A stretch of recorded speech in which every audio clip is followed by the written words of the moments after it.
This week's episode is brought to you by Main Street Windows, a complete guide to Disney's whimsical tributes by Jeff Einbuch. Whoever that is, get it today from Amazon, Barnes & Noble, and wherever books are sold. Or buy a signed copy from OrchardHillPress.com. Communicore Weekly, wanna get geeky, bob around boats and five-legged goats. Communicore Weekly, you might get some freaky.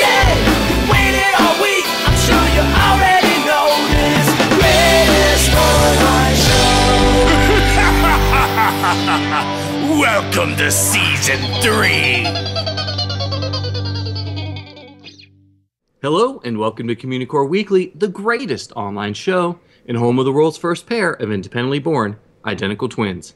I'm George. And I'm Jeff, and this is going to be known as the episode where I'm really sad, because there's the trip report, which I did not go to, so I'll be sad. And then George and his son are going to do a review, and I'm going to be sad because I didn't get a chance to play what they were reviewing. So I'm a sad panda. It's like a double sad. It is a double sad for me, guys. Does a double sad make a positive? I don't math well, so I'm not sure. 152. Okay, you could say something else. All right, so let's What's move on. 152 to the 32nd power? Can I use a calculator? Can I call a friend? Can I call George? George? Call me. George, what's the answer to your son's question? The answer is he's gonna be grounded if he asks more questions No. like that. Fair enough. Fair enough. So before he's grounded, we should probably move on with the rest of the show. Step, jump, and skip. We took a trip, and this is our trip report.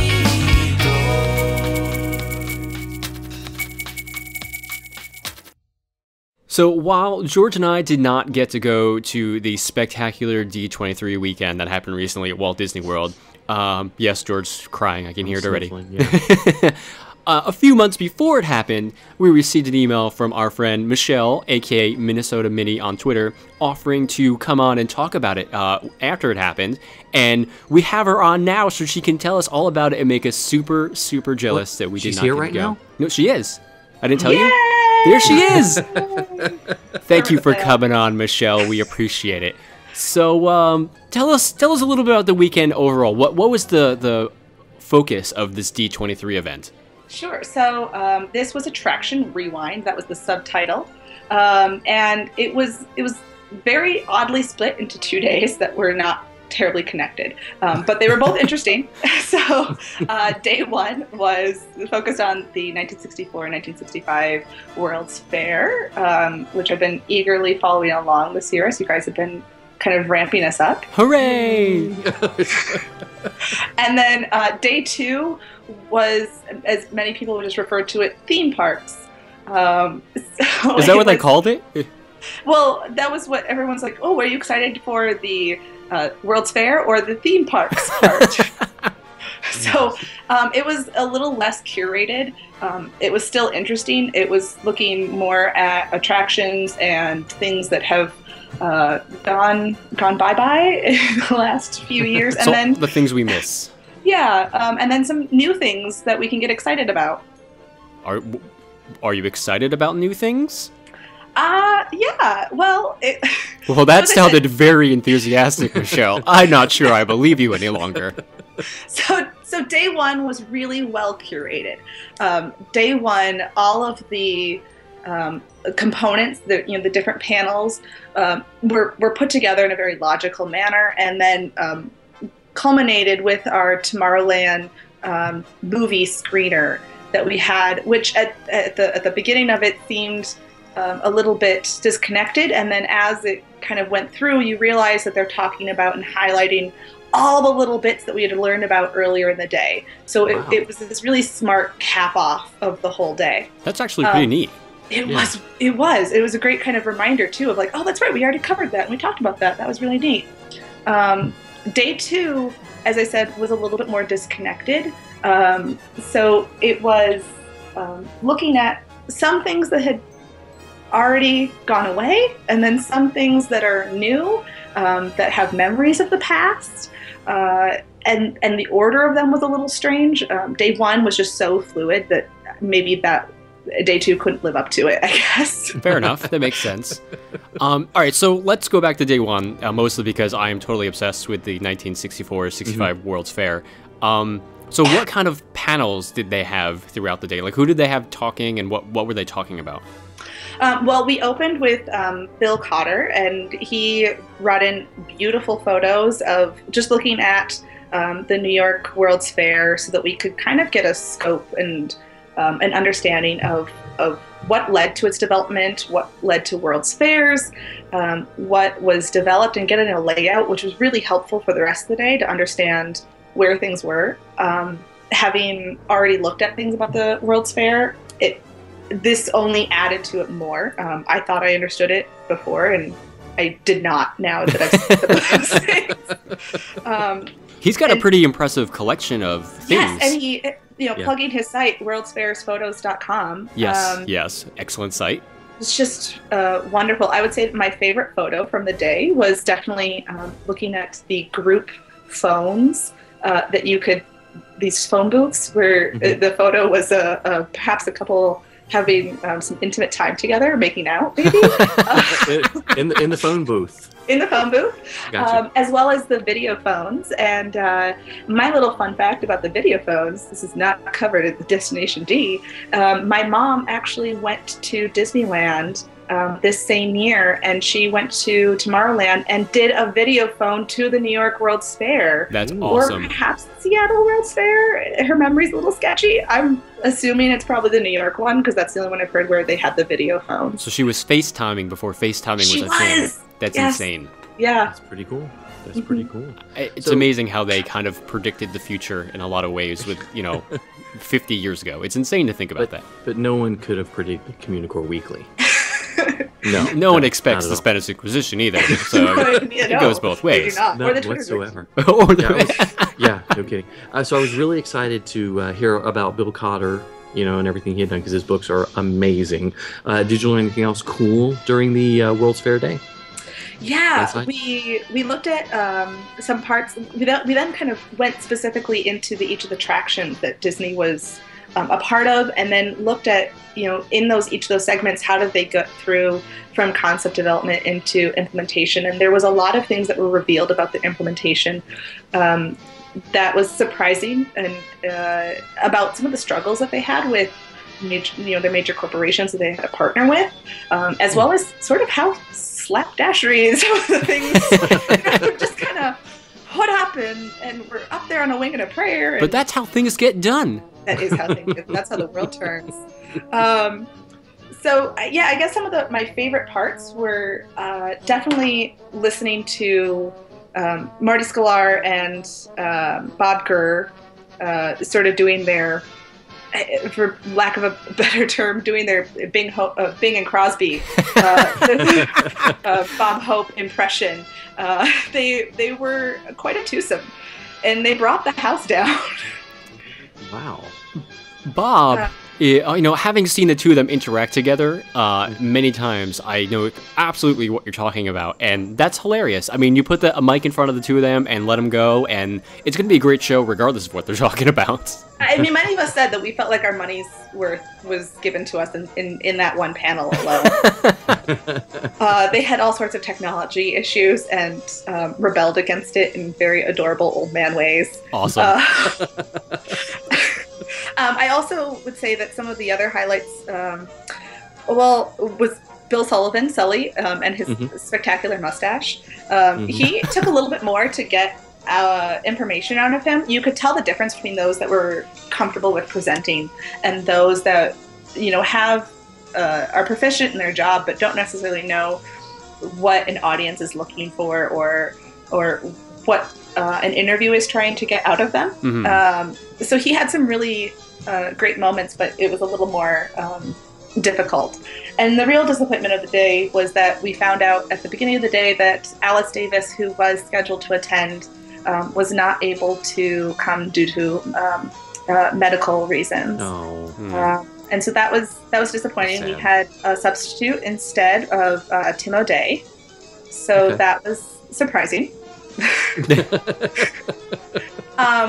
The disappointing thing was really just the fact that it must have been a very last-minute substitution because Tim O'Day did not have any sense of the material that was trying to be covered. So we saw photos that were part of Alice's presentation of her costume renderings for It's a Small World dolls, but he was not able to identify what they were from. Was he by himself? That's a dress. Yes. That's a shoe. That is exactly what we got. This is a little boy from someplace in South America. This is a little girl from an Asian country. I kind of find that hilarious. I would have loved to have seen that presentation, to be honest with you. The crowd really turned at that time. But we did get some really lovely videos from Alice that she pre-recorded. Oh, that's good. So that was really touching. We also were lucky enough that because this event was rescheduled, it was initially supposed to be scheduled in the summertime. Some of us were smart and did not book plane tickets until they actually released the tickets to the event. They moved the event to November. It was actually scheduled during the weekend of Comic-Con, wasn't it? Yes. San Diego Comic-Con? It was. People were very upset about that. Yes. And by moving it to November, we gained some more people because of IAPA was happening in Orlando that same week. So we had That's right. so we had a video recording. We did not get him live, but we got a video recording of Mr. Sherman. And it was actually an IAPA recording that they were doing for posterity, talking about some of his song processes and about Walt being a leader and how his leadership skills were, which I know many of us started to tear up at some of his really touching words about how Walt was a motivator and how he could get you to do the best work that you could do. That's awesome. Oh, sure. That's really cool. Yeah. Seeing him perform live at the Destination D40 one in 2011 was amazing. That was unbelievable. But enough about me. We've already heard that trip report, I know, George. I've heard enough of that. I want to hear more about. So Go ahead, Jeff. I was gonna say, yeah. So how did that day, cap off at the end with the Tomorrowland stuff? Yeah, so we ended with we saw a video clip of Tomorrowland, and before that even happened, you started to see a presence in the room, a lot more of perhaps monitors or security agents of some sort. Interesting. I think that they were concerned about photography. So we had the art director from the Tomorrowland film come out. He showed us first a clip. It was not a trailer. People were very confused about the content of the clip, if this was reflective of what the storyline was going to be or about the direction of the film. It did not involve any of the people that we've seen so far. It involved a little boy and a young lady who looked like she might be Swarzy Rosen, the Irish actress. Interesting. And they were at the New York World's Fair. So we follow him on his path through the World's Fair, seeing different attractions, and then he goes on It's a Small World, and there's a plot point that happens, which if you followed The Optimist, you would already have an idea that he is able to then transfer to another location, or world, or time. Another land, if you will? Land, if you will, yes. Perhaps, not to give anything away. Communicore Weekly Land. I don't know if anyone's going to want to visit that land, George. So people were very confused in the audience of what the reaction was about this. As I said, we weren't sure whether or not this was a clip or if this was a trailer. But what was really interesting is that then the art director went through and he went piece by piece how they recreated the World's Fair, which then looked at all the elements that we had already seen that day, from the main photographs of when he contacted Bill Cotter and looked at that same research and how his research team had to bring that down to manageable sizes, and how they then sought locations that were going to be a good match, and what they were going to do in post versus what they were going to try to do practical, as well as deciding, then looking at each of the attractions. Okay, what attractions are we going to feature? What were the big things happening? And so we kind of went through those same things that we had gone through earlier in the day. It was interesting. There was one kind of controversial statement that happened. when he mentioned Brad Bird was really pushing to try to do as much filming in Florida, since some unknown key elements are happening in Florida, that they had to be filmed there. At the Carousel of Progress, I'm assuming? We that was not covered, and some of us were very upset. Interesting. So we did, yes. So we saw a Small World. We saw many other elements. They did not address at any point the use of the Carousel of Progress, other than the little boy. We do see him in the theater sitting there for just a brief moment, but when we're going through piece by piece, it doesn't come up again. Almost like they skipped over it. Interesting. So they did it on purpose. I'm very curious to see what it felt like. It was. It felt like a very glaring omission. But what also happened was Brad Bird had made a comment to the art director that since he was in Orlando and he watched Carousel of Progress, he then wanted to include it in their story. And some people interpreted that to mean that it was Brad Bird's first time ever seeing the Carousel of Progress. I've seen other interviews where he's mentioned that he had been a fan of it when he was younger, when it was still in Disneyland. And so I'm assuming this was a revisiting of Carousel of Progress, but it did get a lot of hubbub. Interesting. A lot of terms. Our interview with Michelle went a little bit longer than we expected, so if you want to hear the rest of it, be sure to tune into next week's episode 153, to hear all about the second day of the D23 Attraction Rewind weekend. He's a nerd, he's a geek, but we all like to hear him speak. So listen up to the words from his speech. It's George's Book of the Week. This week's book is Disney During World War II, How the Walt Disney Studio Contributed to Victory in the War by John Baxter. And this is a relatively new book published in 2014, and a lot of people were excited about it, and I, for one, was excited about it as well.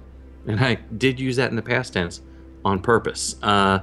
We got our review copies, and I started reading through it and just found myself being drawn to other things in life instead of sticking with this one. But I guess before we get into it, we should probably talk a little bit more about the book itself. This was written by John Baxter, and it sort of looks at pretty much everything that Walt Disney and the Disney Studios did during World War II. As most cadets will probably know, that production was pretty much halted. The Army took over the studio, more or less, and they weren't able to do their normal production, so they started doing training films and propaganda films, designing insignias and other things like that to help keep the money coming in.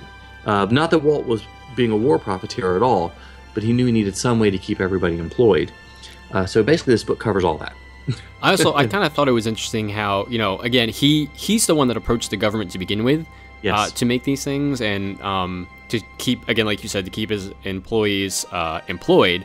And in a roundabout way, it also helped to keep about a third of his studio off the front lines, since they were already helping the war effort, so they wouldn't have to be sent to war. So I found that pretty interesting overall. But like you said about the book itself, I was kind of distracted while reading it. Yeah, the book has got 5 different sections. The first one is the training films. Second section is propaganda.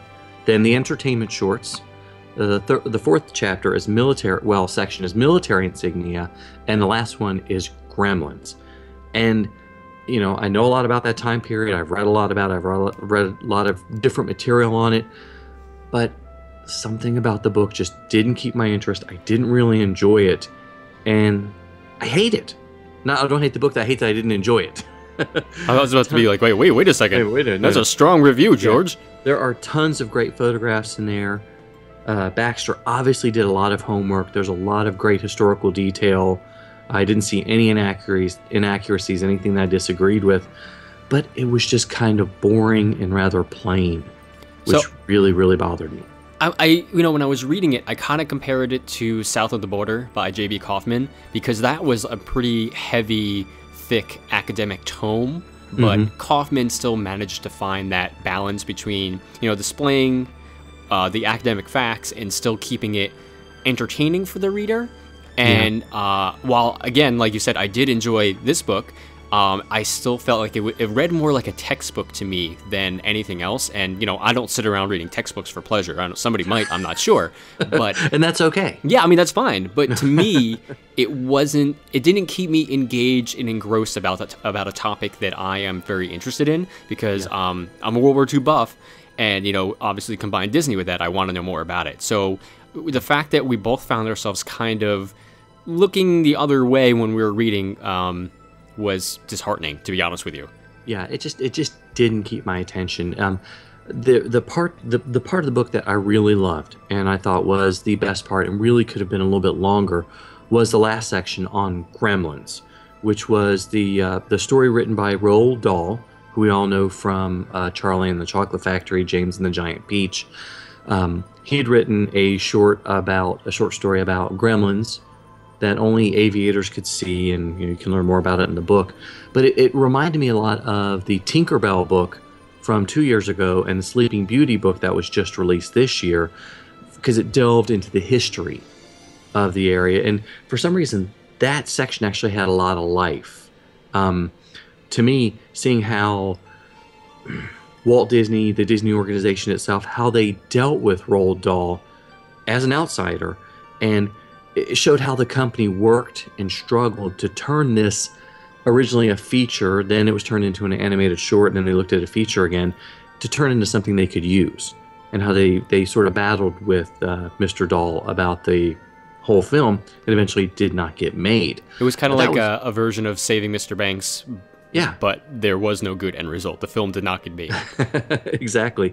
And you know, that was that was the most interesting part of the book, and I really enjoyed it. It was the longest part of the book too, wasn't it? It was the longest part. I mean, there's so much to enjoy about the book. That's why I'm sitting here reviewing it going, I don't know what it's missing. I agree, it is sort of textbook-like. It is sort of dry. The facts were presented. I can't explain why the Gremlins, it was written, almost feels like it was written by a different person. I know it wasn't, but it feels like it. This is going to be, you know, anybody who's really interested in the time period of the Disney studios during World War II is going to find something interesting in it. That's for sure. A lot of great photos of the studio, the personnel, working on different animated shorts. Every animated, all the propaganda films are broken down. The entertainment shorts, the training films are broken down. The propaganda shorts are covered as well in great detail. And I love reading this stuff. I should have enjoyed it, but I don't want to get us too far off task with it. That's okay. Personally, I like the military insignia portion. I just found it really interesting how, you know, Walt established the unit himself, and he offered basically free insignia to any of the U.S. Armed Forces, and they made nearly 1,300 insignias, and there was a bunch that went unfulfilled even after the war ended. So, like, I don't know, I just found that stuff fascinating. Yeah. But yeah, the book is okay.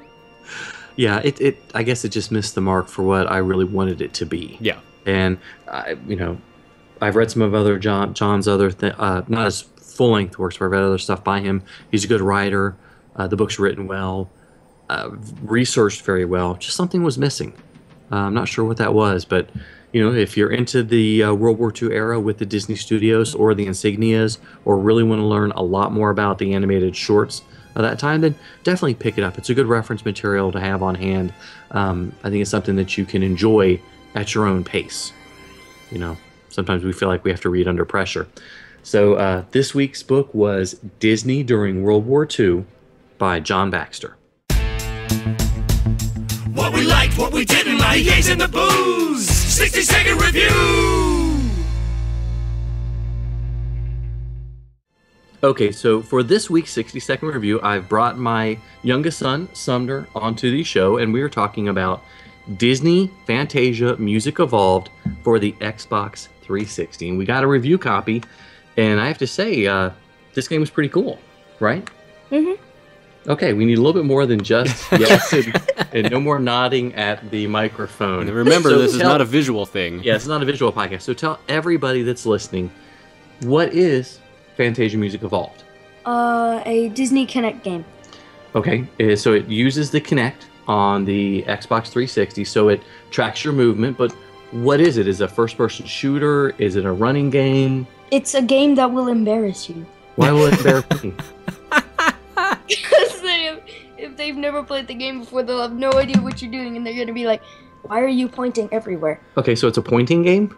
No. Basically, you play music, and if you don't hit the notes, it gets quieter, and... Okay, so it's like a dancing game where you have to dance along to the music. Is it Not like Just Dance at all? Is it like Just Dance? No. Why isn't it? Because you're pointing your arms in different directions and punching the screen. Well, that's how I dance. So I guess I just sort of like Just Dance. Okay, Is there video of this? Because I need to see George playing this game now. No, there's no video of me playing Go it. play it. Okay, what do? It's not like a typical dance because you have missions you have to do, right? Yeah. For once, there's actually a story. Okay, well, tell us a Dancing. little bit about the story. Not much, just a little bit. Basically, you are, Yensid, Disney backwards. Yeah, everybody at home knows that one, so. Yensid's, new apprentice. Okay. And basically, you have to go through all the missions, trying to collect all the stars for that. Okay, so you collect stars by dancing to the songs? There's only one song in each level, and then you beat it, and then you go into the final level. Which Okay. wasn't actually the final level. Then you have to go through every single level again, but this time there's like 5 songs at each level. Because it gets a little bit harder, a Yes. little bit more complex as you go. Very cool. So what kind of songs were there that you could... you can read off the box, that's Here? fine. Don't read every single one of them because this is a... From 25-minute the show. Police, Message in a Bottle. I love that song now, ever since I heard it. Culturing young children with good Exactly. songs, all right. I think that's important. Yeah. So, So I think it's important to note that they're not just Disney songs, obviously. no, there aren't any Disney songs, are there? No. Really?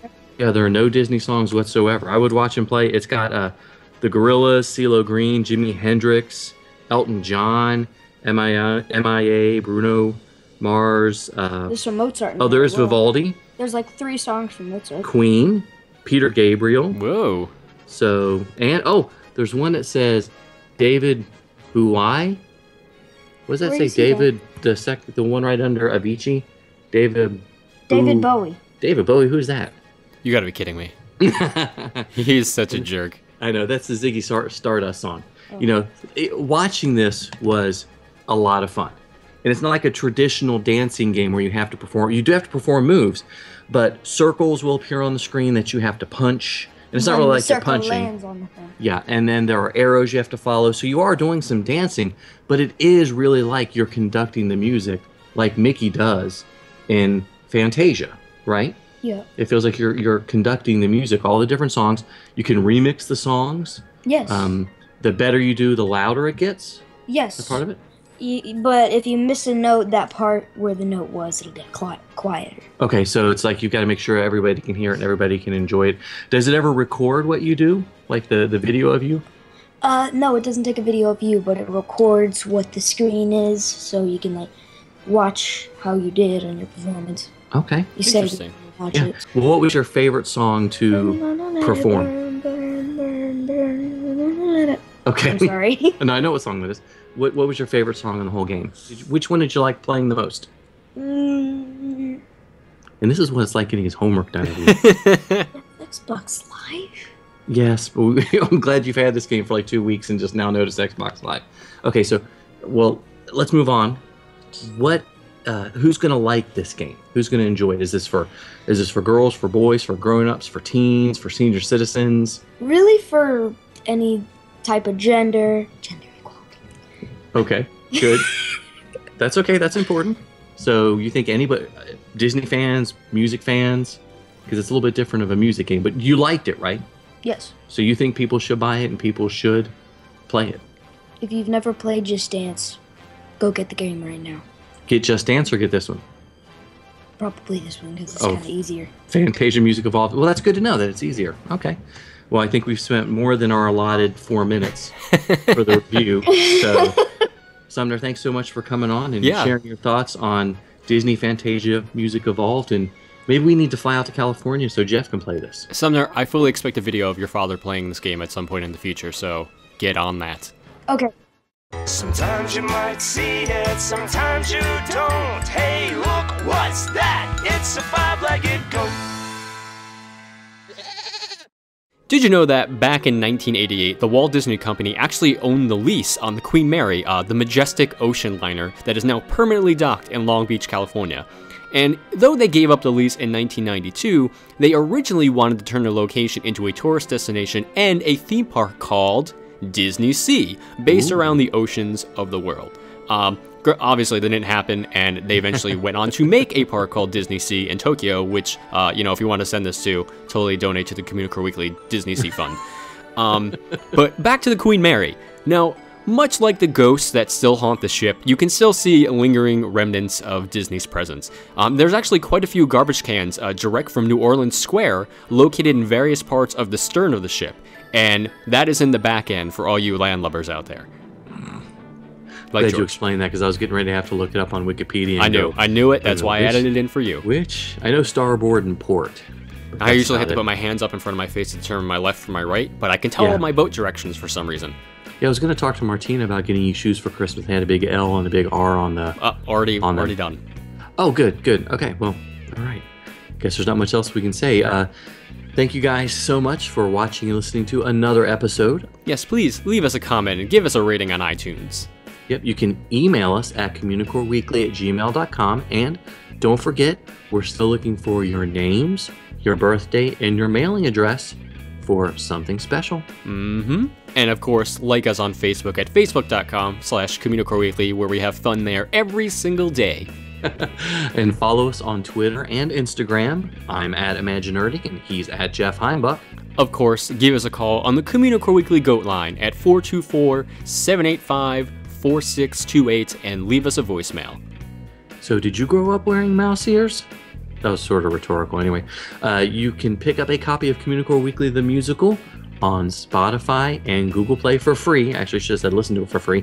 Or you can buy it on Amazon, CD Baby, or iTunes. And if you don't know how to get a hold of that stuff, visit the Communistore at communicoreweekly.com. Click on the store link. We can bring you to the musical. You can buy some great shirts. It'll be a great time. Show your Communicore pride. So for Jeff Heimbuck, I'm George Taylor. And for George Taylor, I'm Jeff Heimbuck. Thanks so much for listening, guys and gals. We'll see you next time on Communicore Weekly, the greatest online show.